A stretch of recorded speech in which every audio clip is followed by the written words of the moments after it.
চলতি সপ্তাহে নওগাঁর পাইকারি মোকামে প্রকারভেদে চালের দাম কেজিতে ৩ থেকে ৪ টাকা বাড়িয়েছেন মিলাররা। এটিকে মিলারদের অধিক মুনাফা হাতিয়ে নেওয়ার কৌশল হিসেবে দেখছেন ক্রেতারা। বিস্তারিত জানাতে শহরের পৌর চাল বাজারে আছেন রিপোর্টার এম আর রকি। সরাসরি যাচ্ছে তার কাছে।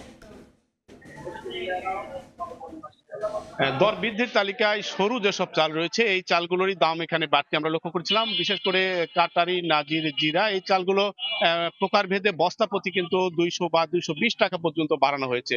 আসলে মিল পর্যায়ে দাম বৃদ্ধির যে কারণগুলো দেখানোর তারা চেষ্টা করছেন। এই মৌসুমে এই ধানগুলো অনেকটাই কমে যায়, ফলেই তারা মজুত করা যেসব চাল রয়েছে বা ধান রয়েছে এই ধানের দাম তারা বাড়িয়েছেন, চালের দাম তারা বাড়িয়েছেন।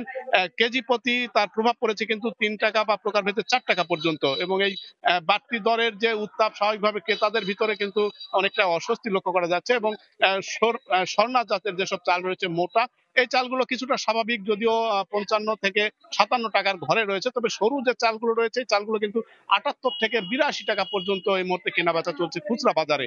হঠাৎ করে লাফিয়ে দর বৃদ্ধি অনেকটাই ক্রেতাদের ভিতরে এক ধরনের অস্বস্তি, সেই সাথে মিল পর্যায়ে এরকম দাম বাড়ানোটাকে যৌক্তিক আছে কিনা বিষয়গুলো কিন্তু ভোক্তাদের দিক থেকে দাবি করা হচ্ছে। এবং এখানে কর্পোরেট বেশ কিছু প্রতিষ্ঠান রয়েছে যারা এই মিল চালগুলো কিন্তু বিগত দিনে মজুত করেছিল এবং মজুত করা চাল পর্যায়ক্রমে তারা ধাপে ধাপে কিন্তু ছেড়ে থাকেন। তবে মোটা চালের বাজার ব্যবস্থা কিছুটা সহনীয় থাকার কথা বলছেন এখানকার খুচরা ব্যবসায়ীরা। এবং চলতি মাসে কিন্তু বিদেশ থেকে প্রায় 38,880 মেট্রিক টন চাল আমদানি করা হয়েছে। এই সময়টাতে চালের দর অনেকটা স্বাভাবিক প্রত্যাশা করেন। হঠাৎ এরকম বাড়তি দরের বিষয় নিয়ে কিন্তু ক্রেতারা বলছেন যে সরু চালের বস্তাপতি এরকম বাড়তি দরের মিলার পর্যায়ে কোনো অসাধু পন্থা বা অধিক মুনাফার সুযোগ নিচ্ছে কিনা, এই বিষয়গুলো কিন্তু জোরালোভাবে দাবি করে আসছেন ক্রেতাদের দিক থেকে। এই ছিল নওগাঁর সার্বিক চালের বাজারের ঊর্ধ্বগামী দামের খবর আমার কাছে।